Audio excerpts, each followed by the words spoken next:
салом дӯстони азиз, барномаи дунёи варзишро пешниҳодатон мегардонем. франс футбол беҳтарин бозингарони соли 2022-ро эълон кард.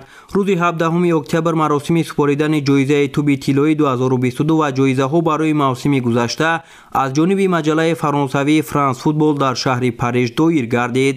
дар маросими ҷоизасупорӣ ин футболбозон соҳиби ҷоизаҳои инфиродӣ шуданд. гави аз ҳайати барселона беҳтарин футболбози ҷавон эътироф гардид ва ҷоизаи голден бойро ба даст овард. ҳамлагари сенегалӣ дастаи бавария ва собиқ ливерпул Садио Мане соҳиби ҷоизаи суқрот шуд.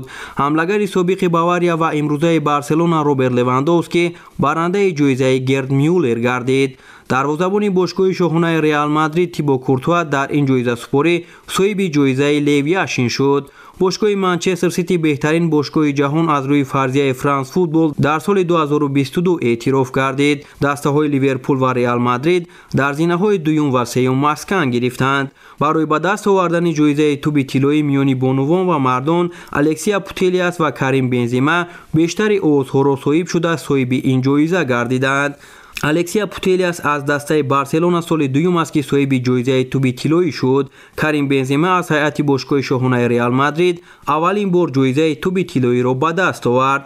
ҳамлагари бошгоҳи шоҳонаи Реал Мадрид Карим Бензема ҷоизаи туби тиллоиро ҳамчун беҳтарин бозингар ба даст овард. дар мавсими гузашта ҳамлагари фаронсавӣ дар 32 бозӣ дар Ла Лигаи Испания 27 гол задааст ва 12 партофти головар анҷом додааст. Бензема инчунин дар 12 рақобати Лигаи Чемпионҳо ба задани 12 гол ва 2 партофти головар даст ёфтааст. бисёре аз голҳои ӯ дар даврҳои плей-офф ба ҳисоб мераванд. дар ҳайати Реал Мадрид Карим Бензема қаҳрамони Испания шуд ва инчунин баъд аз пирӯзӣ бар тими Ливерпули Англия ҷоми Лигаи Чемпионҳоро ба даст овард. дар оғози мавсими ҷорӣ Бензема соҳиби суперҷоми Аврупо гардид. дар рақобати финалӣ Реал Мадрид Айнтрахти Олмонро шикаст дод. Бензема пас аз ба даст овардани туби тиллоӣ аз Криштиану Роналду ёд кард. ҳамлагари фаронсавии бошгоҳи шоҳонаи Реал Мадрид Карим Бензема дар бораи ҳамлагари Манчестер Юнайтед Криштиану Роналду баъди ба даст овардани туби тиллоӣ изҳори назар кард. бо ӯ бозӣ кардан бароям шараф аст. вай беҳтарин бозингар аст. рӯзе ки ӯ рафт майли беҳтар шуданам пайдо шуд. ман ҳавасмандӣ дорам ки дар майдон бештар кор кунам. Криштиану Роналду дар овоздиҳӣ барои ҷоизаи туби тиллоӣ дар ҷои 20-ум қарор гирифт. ҳамлагари португалӣ барандаи панҷкаратаи туби тиллоӣ аст. ёдовар мешавем ки Бензема пас аз 24 сол баъд аз Зинедин Зидан аввалин футболбози фаронсавӣ гардид ки ин ҷоизаи фахриро соҳиб шавад. ҳамчунин ҳамлагари 34-солаи фаронсавӣ Карим Бензема аз соли 1956 кӯҳансолтарин барандаи ҷоиза аст. рекорди асосӣ ба ҳамлагари 41-солаи Блекпул аз тими миллии Англия Стенли Метьюс тааллуқ дорад. инчунин қайд кардан зарур аст ки Метьюс аввалин барандаи ҷоиза ба ҳисоб меравад. Лионел Месси Бразилия ва Фаронсаро фаворитҳои чемпионати ҷаҳон дар Қатар медонад. ҳамлагари тими мунтахаби Аргентина ва дастаи Париж Сен-Жермен Лионел Месси якачинҳои Бразилия ва Фаронсаро довталабони асосии пирӯзӣ дар ҷоми ҷаҳонӣ дар пеш истода мешуморад.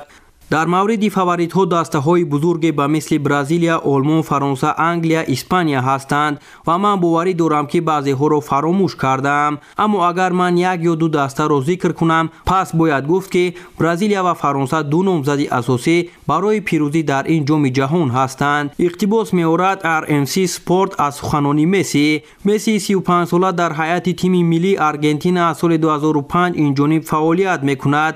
то ин муддат Месси дар ҳайати тими миллӣ дар 164 бозӣ ба задани 90 гол ва 51 партофти головар ноил гардидааст. ҳамчунин ҳамлагар беҳтарин нишонзан дар таърихи тими миллии Аргентина мебошад. Муҳаммад Салоҳ ва Рияд Маҳрез дар ҷоми ҷаҳонии Қатар 2022 иштирок мекунанд. ҳамлагари дастаи Ливерпул Муҳаммад Салоҳ ва ҳамлагари бошгоҳи Манчестер Сити Рияд Маҳрез дар ҷоми ҷаҳонии Қатар 2022 ба ҳайси коршинос иштирок мекунанд. дар ин бора дар шабакаҳои иҷтимоӣ Стад Доҳа хабар додааст. бояд қайд кард ки منتخب‌های مصر و الجزایر نتوانستند به جام جهانی قطر 2022 راه یابند. مصری‌ها در پلی اوف از سنگال شکست خوردند و تیم ملی الجزایر باشد از کامرون ناکام گردید. جام جهانی قطر از 20 نوامبر تا 18 دکبر سال 2022 دایر می شود. رسما نگولو کانته در جام جهان اشتراک نمی‌کند. نیم حمایتگر فرانسوی دسته چلسی نگولو کانته نمی‌تواند که در بانفوذترین مسابقه سیاره جام جهان 2022 شرکت نماید.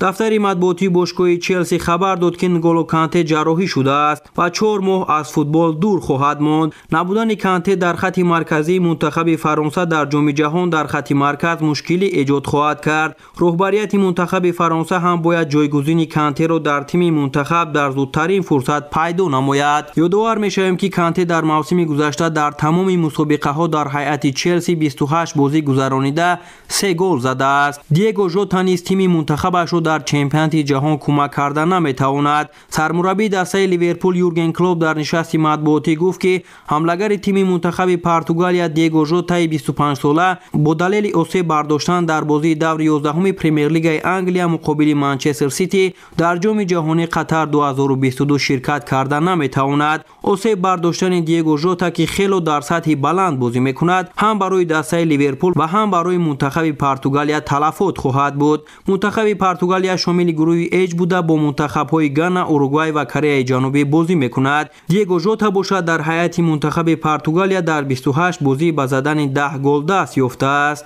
مناسبت امباپه با دسته پاریس سن ژرمن روز از روز بد شده ایستاده است. رهبریت باشگاه پاریس سن ژرمن را خواهش ترک دسته کردن کیلیان امباپه نگران کرده است. قابل ذکر است که امشب و روزها خبرها دایر به ترک کردن امباپه از دسته شهر پاریس سرخط رسانه‌های خبری گردیده است. در خبرها چنین آمده است که گویا امباپه بر این باور است که رهبریت دسته شهر پاریس با او خیانت کرده باشند. خود امباپه این اوضاع را رد کرد، اما احتمال با درخواست پاریس سن ژرمن این کار را کرده است. مناسبت فوتبال باز با صاحبان دسته روز از روز بد شده ایستاده است. در این باره نشریه بانفوذی از خبر داده است. رهبران دسته از مناسبت کیلیان ناراضی هستند و باور دارند که او پس از تمدید شرطنامه‌اش یک باره خواهش رفتن را دارد. علاوه بر این آنها از آن قناعتمند نیستند که امباپه کوشش میکند که همه خواهش و گفته‌هایش در دسته اجرا شوند. حالا به امباپه دسته‌های لیورپول و باشگاه شاهانه ریال مادرید مراغ ظاهر کردند.